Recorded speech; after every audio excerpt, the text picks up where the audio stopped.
Assalamualaikum warahmatullahi wabarakatuh. Selamat pagi anak-anak. Jumpa lagi di channel Ali Rose. Pada kesempatan kali ini kita akan memasuki tema 2, subtema 2, pentingnya udara bersih bagi pernapasan. Di pembelajaran 1 subtema 2 ini anak-anak, tujuan kita belajar yaitu yang pertama Bapak bacakan. Dengan mencermati teks bacaan yang disajikan, siswa mampu menemukan informasi tentang penyebab terjadinya gangguan pada organ pernapasan manusia. Selanjutnya, dengan mencari informasi dari teks bacaan, siswa mampu membuat bagan penyebab terjadinya gangguan pada alat pernapasan manusia. Tujuan pembelajaran yang ketiga yaitu dengan membaca teks, siswa mampu menyebutkan informasi terkait dengan pertanyaan apa, siapa, di mana, bagaimana, dan mengapa.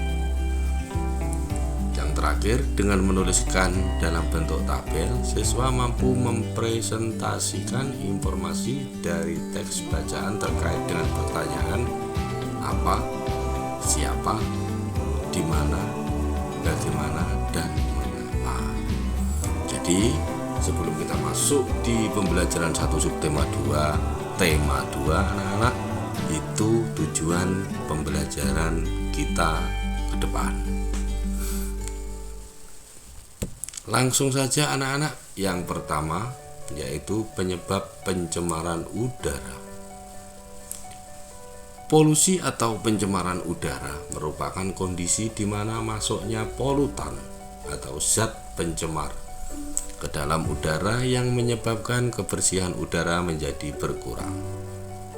Udara yang tercemar dapat disebabkan oleh beberapa faktor seperti kebakaran hutan, penumpukan dan pembakaran sampah, asap kendaraan bermotor, serta asap limbah dari pabrik-pabrik industri.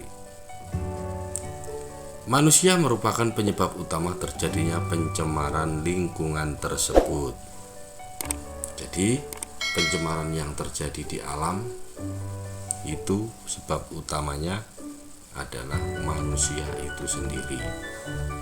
Bisa kalian perhatikan gambar di samping. Kira-kira apa itu yang terjadi? Tentunya kalian sudah bisa memahami. Selanjutnya anak-anak, penyebab gangguan pernapasan.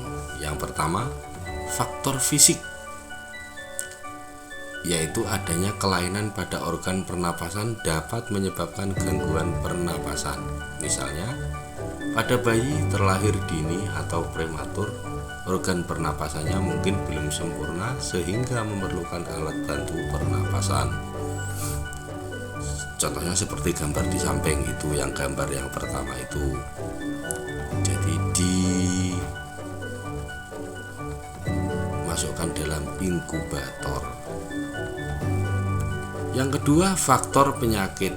Banyak penyakit menyebabkan gangguan pada pernapasan. Contohnya apa saja?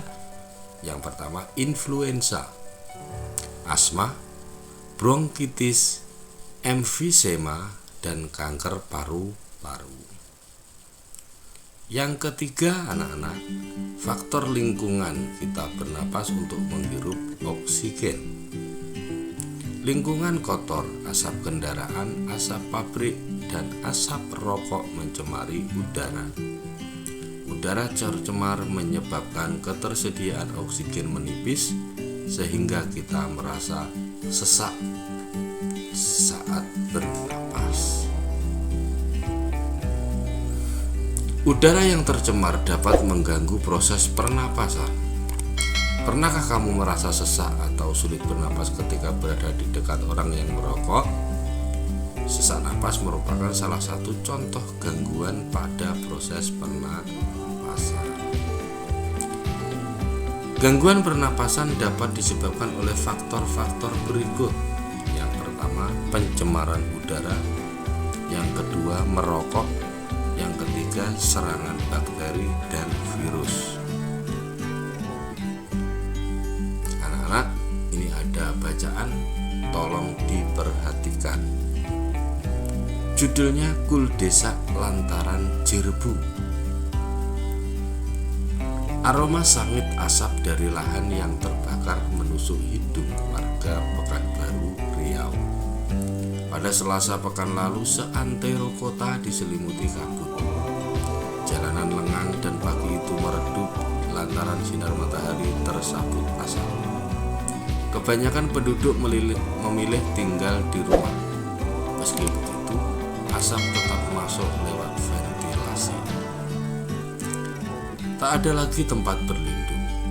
Di rumah saja sudah tak aman, ujar Asep Dadan Muhanda kepada Tempo. Khawatir terhadap kesehatan dua anaknya yang masih kecil, pria 34 tahun itu memboyong keluarganya keluar kota. Dari rumahnya di Kecamatan Tampan, Asep mengungsi ke tempat sanaknya di kota Bukit Tinggi. Apalagi sekolah dasar anak sulungnya diliburkan hingga waktu yang tak pasti. Hampir semua sekolah di Pekanbaru telah diliburkan sejak awal September lalu. Langkah meninggalkan Riau untuk sementara waktu memang tepat. Menurut pantauan satelit Terra dan Aqua milik Badan Antariksa Amerika Serikat NASA, angin membawa asap kebakaran lahan dari Sumatera Selatan ke Jambi ke Riau. Itu berarti asap akan terus menumpuk ke di Riau jika tidak ada penanganan. Asap pembakaran jelas berbahaya karena mengandung partikel kimia yang tak cocok bagi tubuh manusia. Ada partikel kasat mata dan partikel tak kasat mata. Partikel kasat mata berupa debu, partikel tak kasat mata berupa sulfur dioksida, karbon monoksida, nitrogen dioksida, dan ozon. Jika seluruh partikel melebihi 354 per milion dalam kurun ppm akan timbul penyakit. Anak-anak, dari bacaan di atas,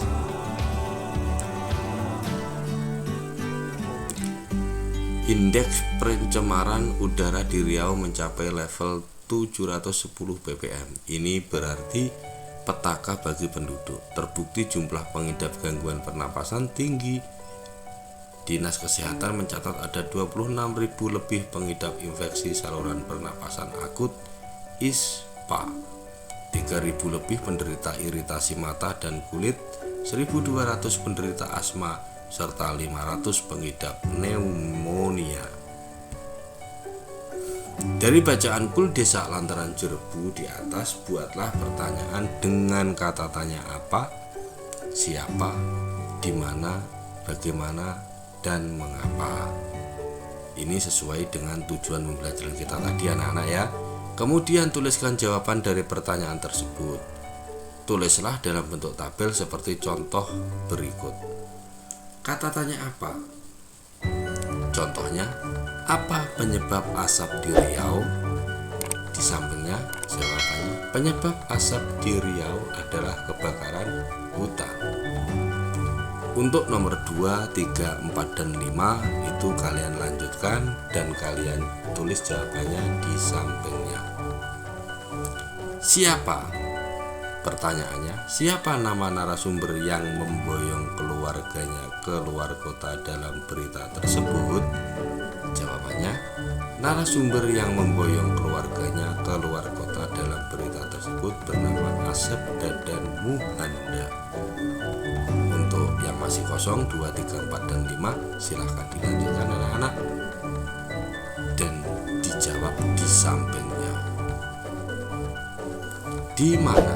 Pertanyaannya, di mana kebakaran hutan terjadi? Jawabannya, kebakaran hutan terjadi di Sumatera Selatan dan Jambi. Seperti di atas, yang lain kalian lanjutkan. Bagaimana dan mengapa? Silahkan dilanjutkan anak-anak, tentunya kalian sudah bisa. Yang jelas, pertanyaannya dan jawabannya harus ada di bacaan, karena ini tujuan pembelajaran kita sekarang. Baik anak-anak, mungkin itu untuk pembelajaran 1 yang bisa Bapak sampaikan. Ada kurang lebihnya Bapak mohon maaf. Bapak akhiri. Wassalamualaikum warahmatullahi